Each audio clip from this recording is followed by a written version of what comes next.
하나님 앞과 산 사람과 죽은 사람을 심판하실 그리스도 예수 앞에서 그분의 나타나심과 그분의 나라를 두고 엄숙히 명령합니다. 그대는 말씀을 선포하십시오. 기회가 좋든지 나쁘든지 꾸준하게 힘쓰십시오. 끝까지 참고 가르치면서 책망하고 경계하고 권면하십시오. 때가 이르면 사람들이 건전한 교훈을 받으려 하지 않고 귀를 즐겁게 하는 말을 들으려고 자기네 욕심에 맞추어 스승을 모아들일 것입니다. 그들은 진리를 듣지 않고 꾸민 이야기에 귀를 기울일 것입니다. 그러나 그대는 모든 일에 정신을 차려서 고난을 참으며 전도자의 일을 하며 그대의 직무를 완수하십시오. 나는 이미 부어드리는 제물로 피를 흘릴 때가 되었고 세상을 떠날 때가 되었습니다. 나는 선한 싸움을 다 싸우고 달려갈 길을 마치고 믿음을 지켰습니다. 이제는 나를 위하여 의의 면류관이 마련되어 있으므로 의로운 재판장이신 주님께서 그날에 그것을 나에게 주실 것이며 나에게만이 아니라 주님께서 나타나시기를 사모하는 모든 사람에게도 주실 것입니다. 할렐루야, 참 좋은 아침입니다. 오늘 하루도 하나님의 말씀 안에서 승리하는 우리 모두가 되기를 기도합니다. 바울이 자신의 마지막을 준비하며 그의 사랑하는 제자이자 동역자인 디모데에게 자신의 삶을 이끌어온 가장 큰 깨달음을 전하기 위해 쓴 편지도 거의 끝부분에 이르렀습니다. 바울은 디모데에게 쓴 편지 안에서 다양한 경험과 지혜를 나누었습니다. 그 안에는 디모데가 하나님 앞에서 바울과 같이 복음으로 영혼을 살리는 전도자의 사명을 온전히 감당할 수 있기를 바라는 바울의 사랑이 가득 담겨 있습니다. 하지만 디모데를 사랑하는 이 바울의 마음에도 불구하고 디모데가 자신의 사명을 온전히 감당하기 위해 마주해야 하는 상황들은 결코 쉽지 않습니다. 바울이 그의 사명을 감당하기 위해 달려갔던 시간들 가운데 마주했던 어려움과 고난, 그것들은 더욱 거세게 바울이 떠난 뒤 남겨질 디모데를 공격할 것입니다. 바울은 분명 디모데가 그에게 주어진 사명을 온전히 감당하기 위해 노력하면 노력할수록 세상이 그를 더욱 공격하고 어렵게 할 것임을 누구보다 잘 알고 있었습니다. 왜입니까? 그가 먼저 그 사명을 향해 목숨을 다해서 달려갔고 그 과정에서 수많은 공격과 핍박, 고난을 경험했기 때문입니다. 하지만 그럼에도 바울은 디모데에게 주어진 사명을 끝까지 완수하라 힘있게 명합니다. 분명 공격이 있을 것이고 핍박이 있을 것이며 심지어 그 가운데 죽음의 위협도 있겠지만 세상이 어찌하건 절대로 포기하지 말고 기회가 좋던지 나쁘던지 상관없이 꾸준히 힘써 끝까지 말씀을 선포하라는 것입니다. 바울이 디모데에게 이렇게 권한 이유가 무엇입니까? 그것은 바로 말씀을 전파하는 것이 그리스도인에게 있어서 선택이 아니라 필수이기 때문입니다. 이 말을 듣고 이렇게 생각할 수 있습니다. 말씀을 전하는 것, 이것은 목회자에게만 주어진 사명 아닌가요? 물론 그 말이 맞습니다. 하지만 사실 그 말은 반만 맞습니다. 왜냐하면 하나님의 말씀을 전파한다고 하는 것이 설교에만 국한되지 않기 때문입니다. 디모데는 목회자로서 말씀을 선포하고 가르치는 특별한 소명을 받았습니다. 그러나 오늘 바울이 디모데에게 전한 이 명령의 근거는 더 크게는 그리스도께서 모든 제자에게 주신 말씀을 바탕으로 하고 있는 사명입니다. 마태복음 28장 19절에서 20절에서 주님이 우리에게 주신 명령이 무엇이었습니까? 마태복음 28장 19절에서 20절은 이렇게 증거합니다. 그러므로 너희는 가서 모든 민족을 제자로 삼아서 아버지와 아들과 성령의 이름으로 침례를 주고 내가 너희에게 명령한 모든 것을 그들에게 가르쳐 지키게 하여라. 보아라, 내가 세상 끝날까지 항상 너희와 함께 있을 것이다. 이 말씀을 따라 예수 그리스도의 십자가 은혜로 먼저 하나님 백성됨의 은혜를 누린 우리 모두는 우리에게 주어진 모든 것을 통해서 살아서 역사하시는 하나님을 드러내므로 하나님 나라가 확정되도록 힘써야 합니다. 이 명령을 완수하는 과정에서 하나님께서 누군가는 목사로, 누군가는 집사로, 누군가는 교사로 부르셔서 각자의 자리에서 같은 복음을 증거하게 하신 것입니다. 그리고 그 각자의 자리에서 그들에게 주어진 달란트와 은사를 통해 주 되신 하나님을 증거하고 복음을 전하는 사명을 감당케 하도록 성령을 통해 적극적으로 이 일을 도우십니다. 물론 그렇다고 해서 하나님을 증거하고 말씀을 전하는 그 일이 쉽지만은 않습니다. 바울이 디모데에게 경고하듯 말씀을 전하는 일에는 반드시 큰 고난과 어려움이 예비되어 있습니다. 세상은 점점 강도를 높여서 교회를 누르고 복음을 전하는 것을 방해합니다. 복음을 전하는 것을 방해하고 교회를 무너뜨리기 위해 하나님의 사람들을 어렵게 하고 핍박하는 일에 더욱 열심을 다합니다. 그리고 그러한 세상을 살아가는 사람들은 시간이 갈수록 하나님의 말씀을 듣지 않으려 귀를 닫고 자신들의 기준을 더욱 세우며 하나님을 떠나 자기 욕심에 맞춰 스승을 모아 드립니다. 그리고 이러한 사람들 사이에서 거짓된 말로 사람들을 속이고 진리를 떠나도록 유혹하는 세력들은 더욱 그들의 목소리를 높여 활동을 하죠. 그들은 말합니다. 세상의 주인은 바로 너야. 네 마음대로 해. 진리는 없어. 이 네가 원하는 모든 것, 네가 생각하는 그것이 바로 진리야. 이런 달콤한 말들로 그들을 속이는 것이죠. 여러분은 주의를 지켰을 뿐인데 직장에서 어려움을 겪거나 정직하게 거래하는 것을 택했는데 오히려 손해를 본 경험이 있으신가요? 또는 복음을 전하려고 노력하다가 오히려 교회를 다닌다는 이유로 야유나 조롱을 받아본 경험 있으신가요? 이것이 우리가 세상 가운데 나의 사명을 다하겠다라고 결단할 때 마주하는 현실입니다. 우리가 그러한 경우를 마주할 때 그 가운데 말씀을 전하고 하나님을 증거하는 삶을 끝까지 살기로 결단한다고 하는 것. 사실 이것은 결코 쉬운 일이 아닌 것이죠.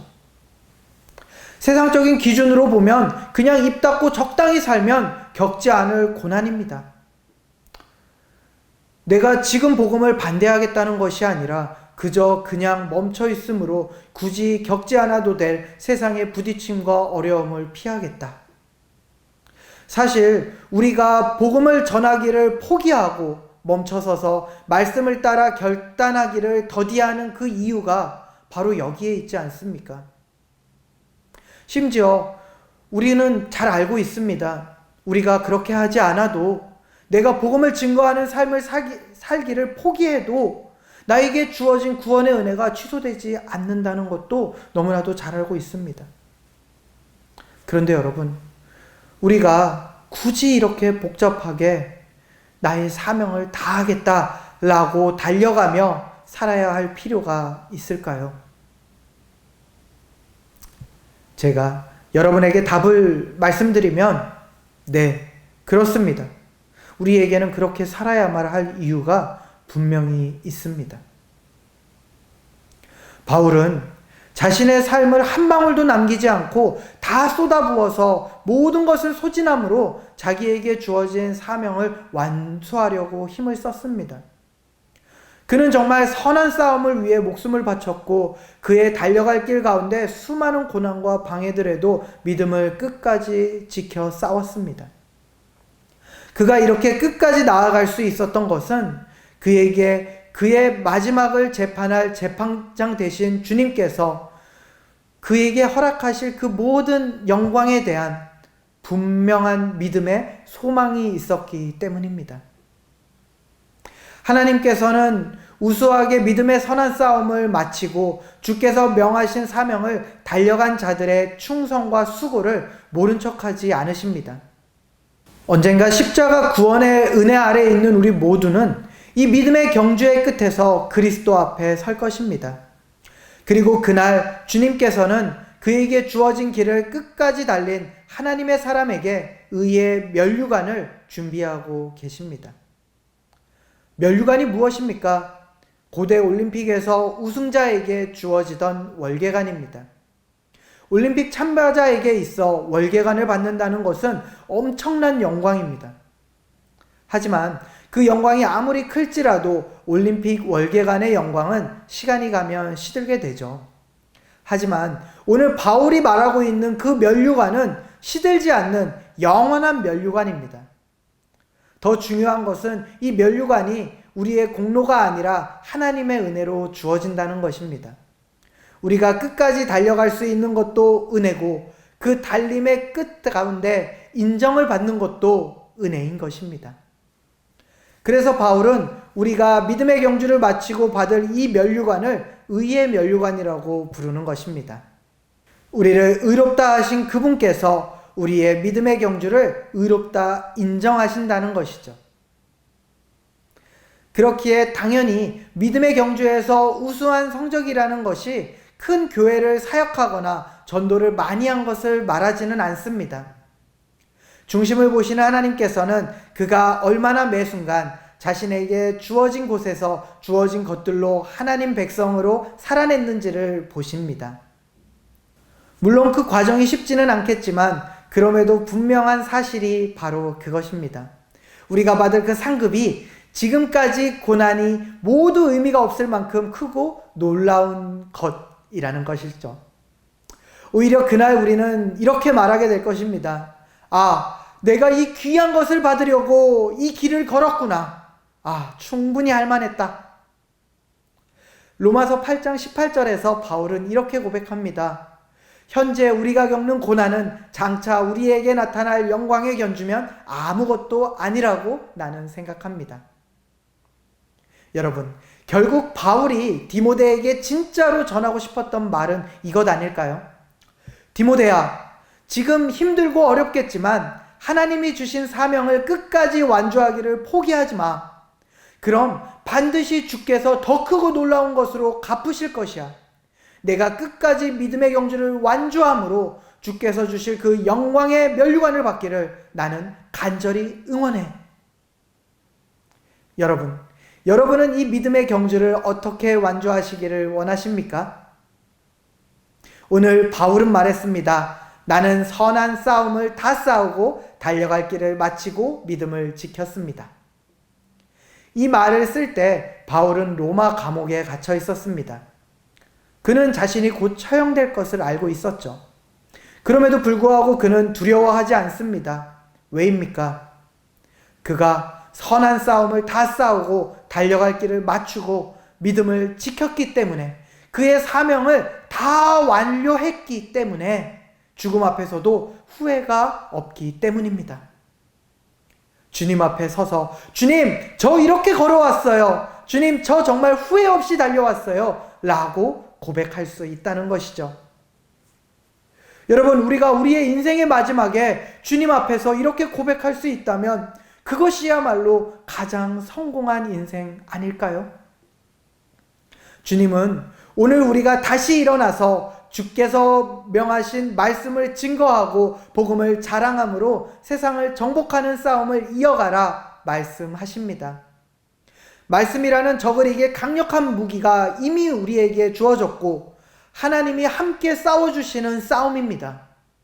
심지어 우리는 이미 십자가를 통해서 우리와 함께 싸우시는 하나님이 어떤 능력을 가지신 분인지도 경험했습니다.